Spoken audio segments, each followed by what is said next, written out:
Chico, me diz uma coisa, você gosta do título jornalista investigativo? Porque essa não é sua primeira investigação. Você se sente confortável nessa posição de ser intitulado jornalista investigativo? Eu nunca me pensei como tal, mas acho que é natural, assim, acho que o repórter ele investiga, assim, é a primeira função dele, ou sei lá, uma das primeiras funções dele, é investigar informações, seja para escrever um perfil, seja para fazer um livro-reportagem, seja, é uma investigação, assim, nunca me pensei muito como jornalista investigativo, porque era um nicho muito específico quando eu trabalhava em jornal, assim, e geralmente ligado a temas políticos e temas de polícia e o que eu faço é muito mais perfil, né? Geralmente pende mais para biografia do que para qualquer outra coisa, mas num caso desses, da Mulher da Casa Abandonada, que resvala um pouco em crime, ou no caso do livro que eu escrevi sobre o João de Deus, acaba tendo um pé em cada canoa, assim. Meus projetos nascem, a maior parte deles, de interesses que são um pouco pessoais, assim, então eu não tenho muito controle, assim, então não é que eu vá dizer, não, agora eu vou fazer só crime, ou agora eu vou fazer só histórias de crônica social, porque para mim esse podcast, mais do que uma história de crime, é um retrato social de um Brasil inteiro, assim, não é só esse caso, assim, a ideia era falar que esse caso era atípico, mas ele era atípico só porque ele era muito maluco, né, ele tinha condições muito absurdas, mas que casos parecidos acontecem no Brasil inteiro. Mas sim, já tô fazendo outras coisas que são investigativas também, mas que já estavam no meu radar antes, assim, já estavam nos meus planos antes. E qual era a sua experiência anterior a esta com relação a podcast? Eu fiz a matéria que primeiro colocou meu nome ali um pouco em evidência, que era o perfil do Ricardo Correia, conhecido como Fofão Augusta. Ela existe em podcast, assim, eu era apaixonado por podcast desde Serial, assim, eu peguei a onda americana, morei nos Estados Unidos anos atrás, na época do Serial eu estava morando nos Estados Unidos, ouvi Serial como o país inteiro, eu enlouqueci e queria muito fazer. Daí, quando eu fui fazer esse perfil que saiu no BuzzFeed News aqui do Brasil, que chamava Fofão da Augusta, quem me chama assim não me conhece, eu fiz um podcast dele também narrativo. Existe esse podcast narrativo, mas como na época ainda era uma coisa muito rara do Brasil, ele não está nas plataformas de streaming, ele está num site, numa página do BuzzFeed, num SoundCloud, posso até te mandar, assim. E ele é mais Esse podcast. é isso, assim, eu sei lá, redescobri, assim, ele é mais rudimentar tecnicamente, acho que até narrativamente, porque eu fiz sozinho, sem informação nenhuma, porque eu queria fazer. Mas eu acho ele super ok. Outro dia eu ouvi um episódio e falei, cara, o som podia ser melhor, acho que o texto podia ser um pouquinho mais redondo, mas, pô, para quem estava ali com 28 anos, nunca tinha feito e meteu as mãos pelos pés para fazer, assim, e fez por onde, eu fiz no estúdio de música de um amigo, assim, foi total do it yourself, assim. Então começou por aí, daí depois eu fiz um podcast pro Spotify, que chama Além do Meme, que já teve 2 temporadas, em que eu investigo a vida das pessoas que viralizam na internet. Então vou atrás da pessoa que virou meme para saber o que aconteceu da vida dela e contar a história inteira, porque eu sou muito fascinado pela fama da internet, é uma coisa que me interessa muito. Ele teve 2 temporadas, 26 episódios já, a última temporada foi agora esse ano. Fiz um podcast pro Fantástico da TV Globo que chamava Isso Está Acontecendo, que eram reportagens sobre assuntos pandêmicos, coisas que estavam acontecendo na pandemia, mas mais de comportamento. Assim, então, as pessoas estão perdendo o controle nas compras digitais, já que elas estão enjauladas em casa. Daí eu entrevistei um sujeito que comprou uma porta porque estava bêbado e não lembrava que comprou uma porta, um outro que comprou um boi no leilão do canal do boi.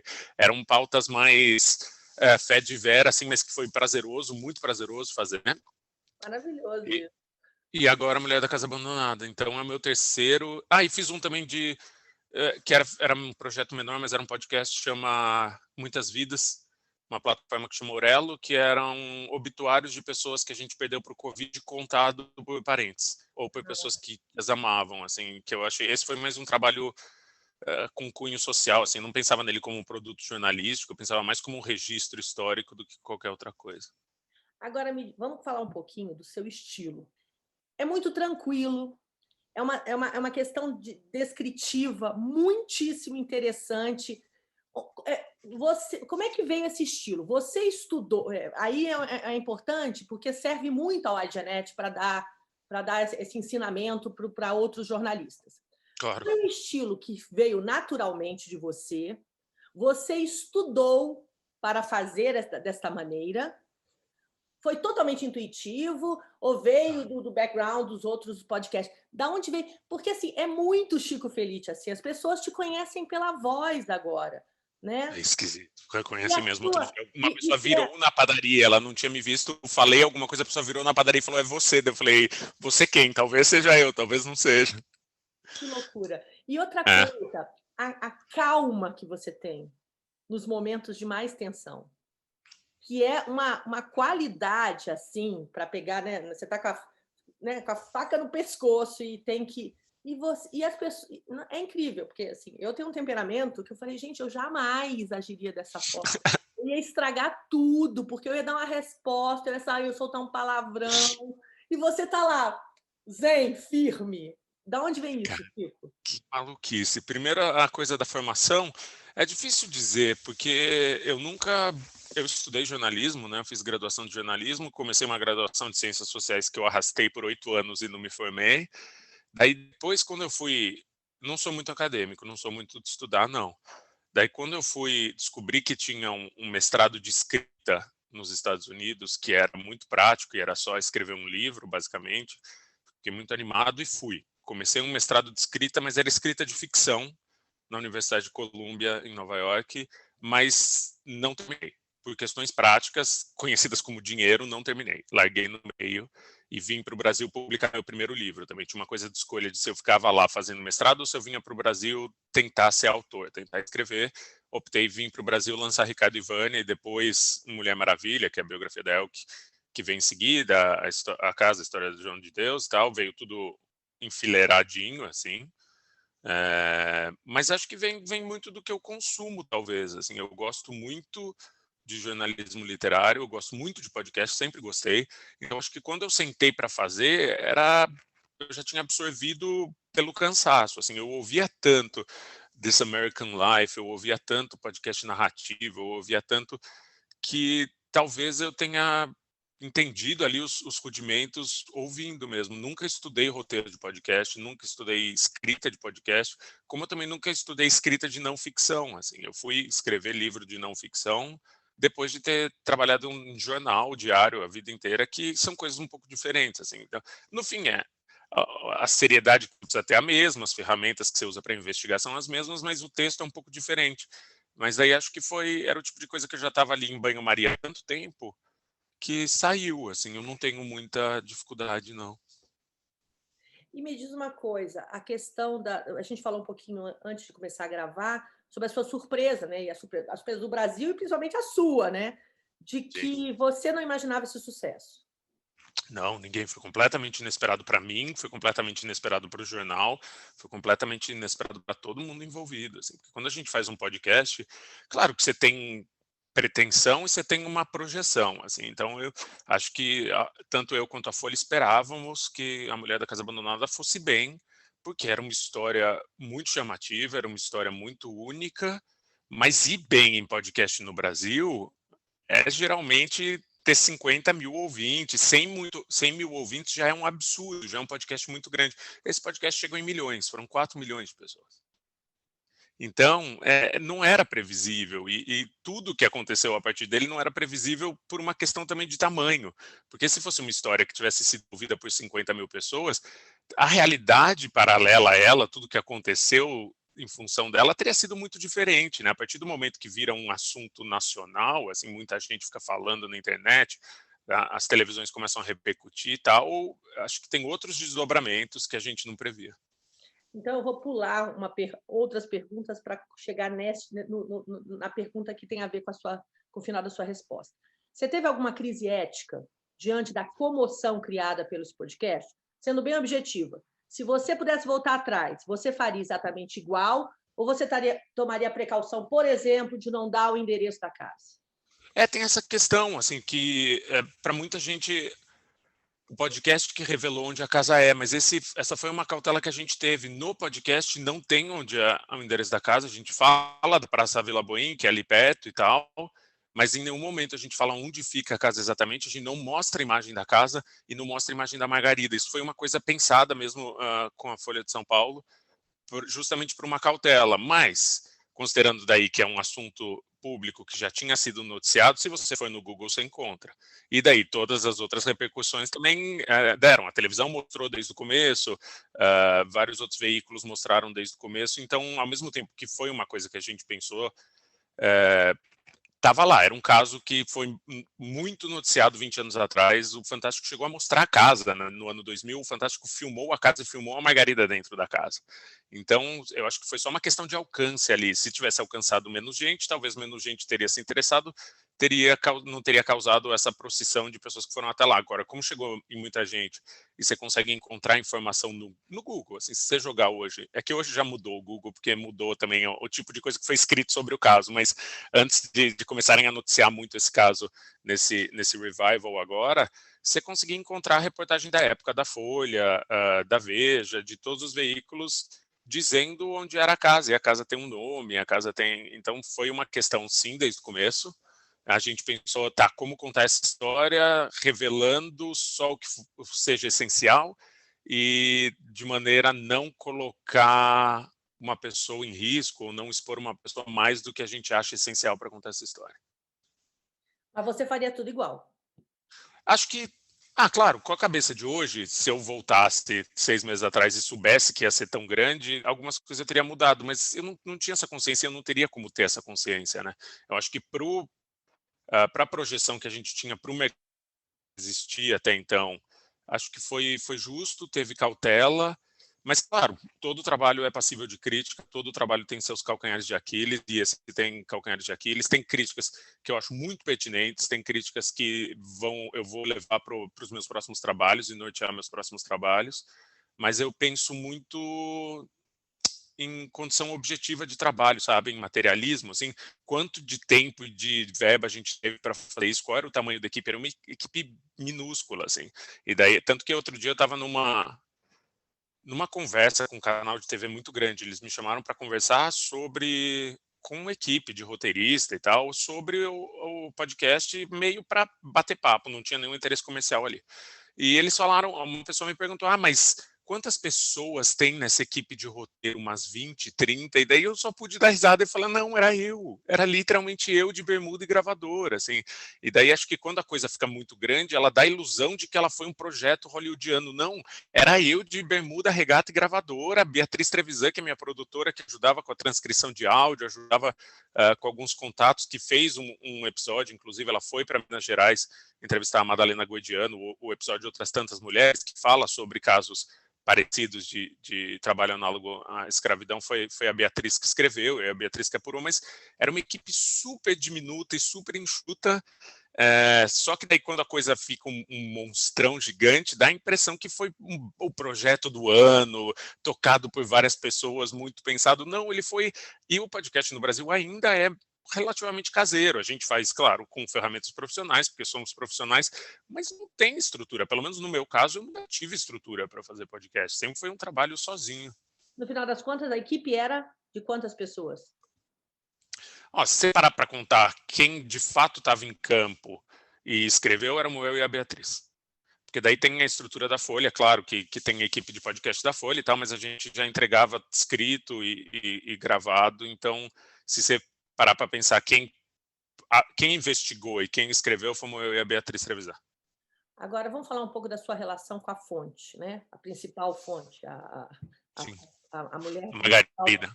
A mulher da casa abandonada. Como é que ficou pós? Qual foi a repercussão pós? Houve algum movimento dela de processo contra você e a Folha? Nada. Houve alguma Agora coisa nada. dela? Assim, eu queria saber, né? Aquele último que ela tentou falar com você cortou como bom profissional, você já tinha feito a sua parte, você já tinha agradecido, fim. Depois disso, houve algum contato? Houve, a gente se mandou mensagem antes da estreia do podcast. Ela me mandou uma mensagem no dia que o podcast estreou.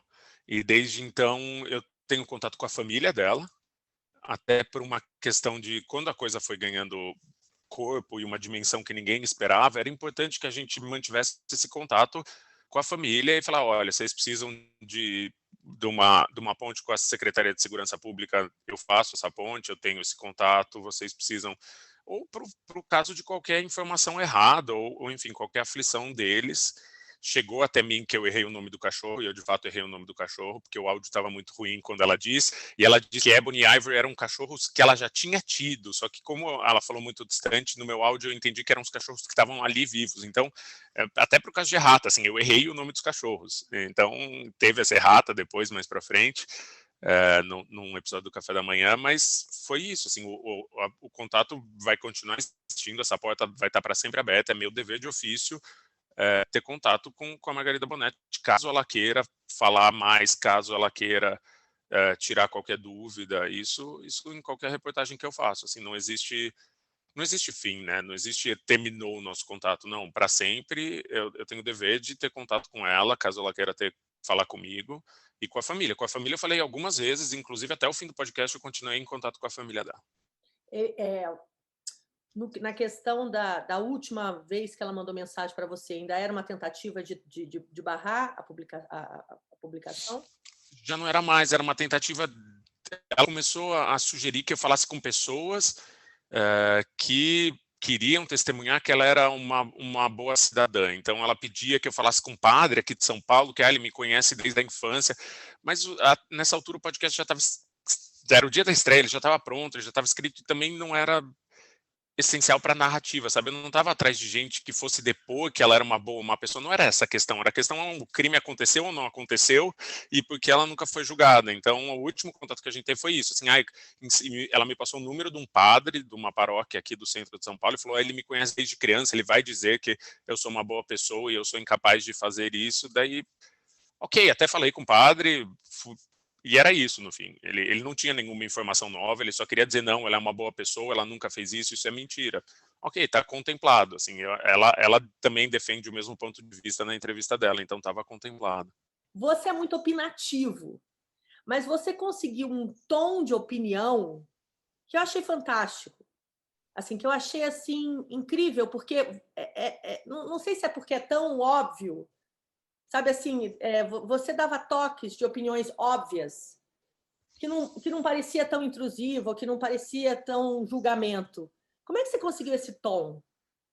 Acho que eu me contive muito, na verdade. Acho que toda opinião que tem ali foi a que eu não consegui controlar, mas que eu achava que também eticamente cabia. Então, eu não quero, num podcast, dizer o que eu penso de uma pessoa ou qual é a minha avaliação, mas eu me dou o direito de dizer que eu sou a favor dos direitos humanos, por exemplo. Então, eu sou a favor da justiça, eu sou a favor do Estado democrático de direito. E daí, é nesses pontos em que eu acho a coisa muito necessária, porque nós estamos num tempo em que às vezes é preciso dizer coisas que são óbvias mas muito necessárias, como por exemplo dizer eu sou a favor dos direitos humanos, eu sou a favor de que toda pessoa tenha o direito de ser livre, tenha o direito de e que toda pessoa e que a legislação seja cumprida por todos, assim. Então acho que nos momentos que eu fui opinativo eu falei no sentido de eu não queria ser, mas daí escapou porque acho que também é uma necessidade em 2022, sabe? Quando a gente está questionando tudo tanto, assim, quando existe campanha de difamação da democracia, campanha de difamação e distorção de coisas tão básicas quanto os direitos humanos, eu acho que eu só me coloquei ali, não, eu sou a favor dos direitos humanos, eu acredito na justiça, eu acho que se a gente deixa de acreditar na justiça, ruiu a sociedade, acabou o pacto social. Se a gente diz, não, mas a pessoa está ali vivendo numa condição que não é boa, ela pagou. Não, ela não pagou, não é essa a lei. E todo mundo tem que cumprir a lei existe para todos. Então foi isso, assim, não foi, né, uma coisa que eu não concebi, assim, não pensei desde o começo, quando realmente eu não conseguia me segurar ali, que eu falava, não, gente, pelo amor de Deus, vamos lembrar que é um ser humano, assim, vamos lembrar o tempo inteiro que as pessoas têm direitos fundamentais e que a gente precisa lutar para a preservação desses direitos. E é incrível, né, a gente pensar a evolução do jornalismo, né, nesse tempo, assim, justamente porque a gente está numa era do negacionismo.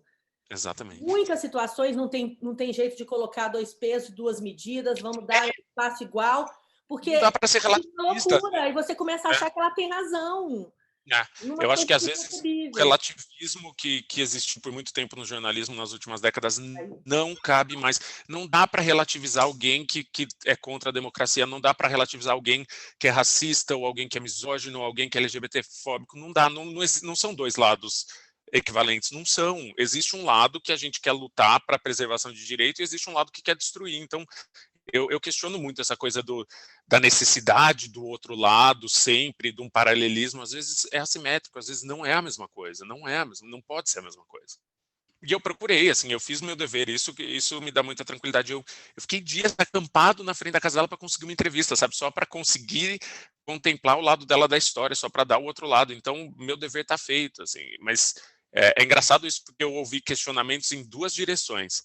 Teve gente que achou que eu fui complacente de tê-la escutado, que não era para tê-la escutado.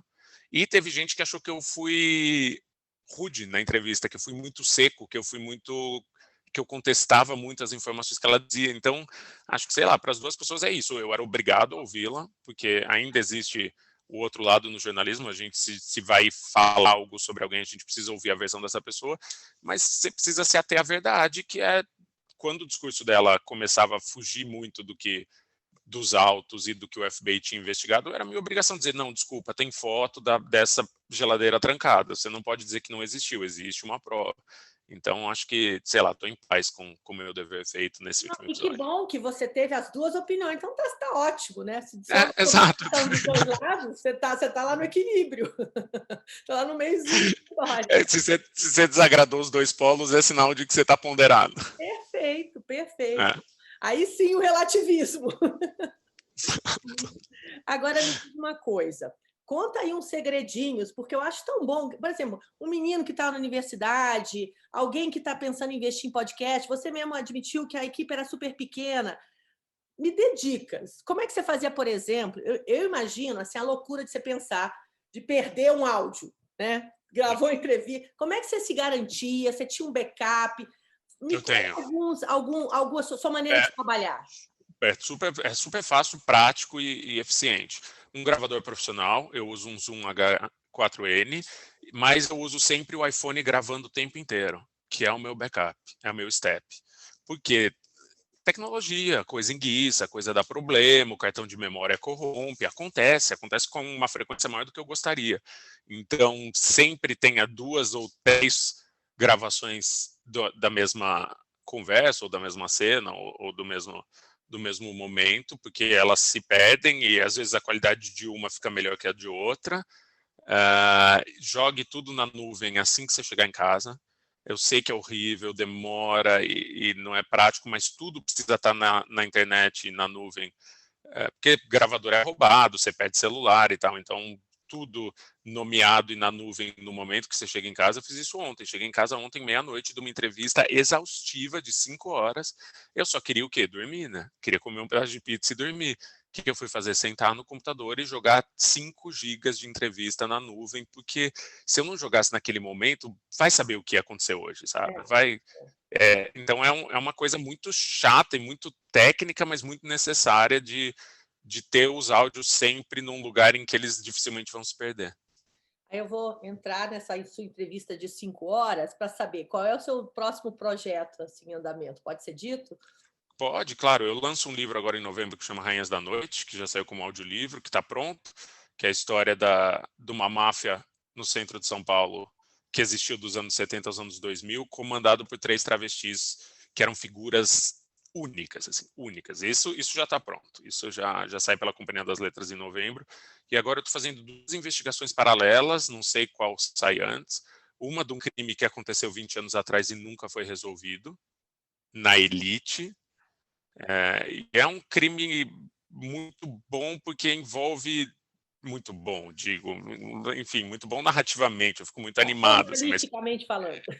exato, porque ele acontece numas rodas de elite que você nunca pensaria, assim, com pessoas que você nunca pensaria, então tem muito artista envolvido, tem gente da moda, então traz um outro universo que é muito frondoso, que é o universo da fama, que me atrai muito sempre, e estou investigando uma seita no interior, que daí é uma coisa que está acontecendo agora, não é a retomada de um crime que aconteceu anos atrás, denúncias de um crime que está acontecendo nesse momento, e essa entrevista de ontem foi isso, assim, foi uma pessoa que conheceu bem essa seita e que por coincidência estava em São Paulo e falou, vem aqui, e daí eu tive que aproveitar, por isso que foram 5 horas, assim, foi uma maratona de uma entrevista. Ah, legal. E isso vai virar podcast ou livro? Provavelmente os dois podcasts. Eu penso em podcast primeiro, porque, tô apaixonado, né, por podcast. Qual foi o seu maior perrengue e o seu maior orgulho durante o processo da Mulher da Casa Abandonada? Cara, o maior perrengue foi o parto dessa história. De verdade, acho que é difícil da gente ter noção o quanto era incerto que isso ia virar alguma coisa. Porque literalmente era eu curioso com uma vizinha quando isso nasceu. Assim, não tinha certeza nenhuma de que ela era de fato a pessoa que tinha sido procurada pelo FBI. Não tinha. Eu fui para os Estados Unidos sem saber se eu ia conseguir uma entrevista, porque ninguém me respondia. Eu entrei num avião achando que eu não fosse conseguir nada. Nos 3 primeiros dias eu não consegui uma gravação.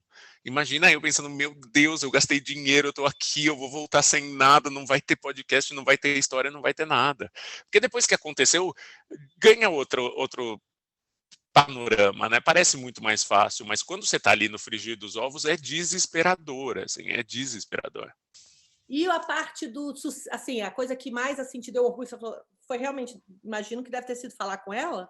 A entrevista, exatamente, porque era uma coisa que eu não contava com ela, não estava no meu desenho inicial do podcast. O podcast inicialmente tinha 6 episódios e o último episódio é a tentativa de falar com ela, se concretizando ou não concretizando, eu conseguindo ou não conseguindo, mas acho que no fundo eu não esperava que ela fosse dar uma entrevista, porque ela nunca tinha dado uma entrevista, né? E Entendi. todo mundo já tinha tentado. Então, quando de fato essa entrevista rola, já ali nos 45 do segundo tempo, eu falo, cara, foi. Assim, temos, conseguimos. Você falou um pouco dessa coisa que não dá para ser totalmente, né, relativista, bababá.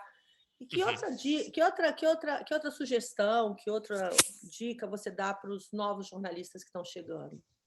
Confiem no seu instinto. É uma coisa que a gente não ouve na escola, que às vezes a gente tem uma sensibilidade que é nossa e que vai nos levar para algumas histórias que não parecem óbvias, assim. Então, se você não tem tanto interesse por Brasília e por fazer investigação sobre gasto de deputado ou gasto da presidência da República, tá tudo bem. Jornalismo não é só isso. Assim, às vezes você pode se interessar pela história da sua avó que veio de algum outro lugar do mundo fugida e essa história pode ser frondosa e você pode se interessar por ela. E a partir do momento que você se interessa por ela, mais gente pode se interessar por ela. Assim, eu acredito muito nisso, juro, não é papo de autoajuda, mas eu acho que tem uma coisa de intuição que nasce com a gente e que a gente precisa aprender a ouvir, assim, porque os meus maiores trabalhos nasceram da intuição. Assim, o Ricardo, eu queria falar com o Ricardo porque eu sentia que atrás daquele rosto disforme tinha alguma história que merecia ser contada, que era frondosa, a mesma coisa a Margarida, assim, que como alguém está morando numa casa em Pandarecos, no bairro mais rico de São Paulo, tem história ali, mas não tinha respaldo nenhum para ter, era só uma intuição mesmo, assim, eu cada vez mais estou conhecendo gente que consegue boas histórias a partir da intuição, assim, a partir de uma coisa que não é muito objetiva, é mais subjetiva do que objetiva.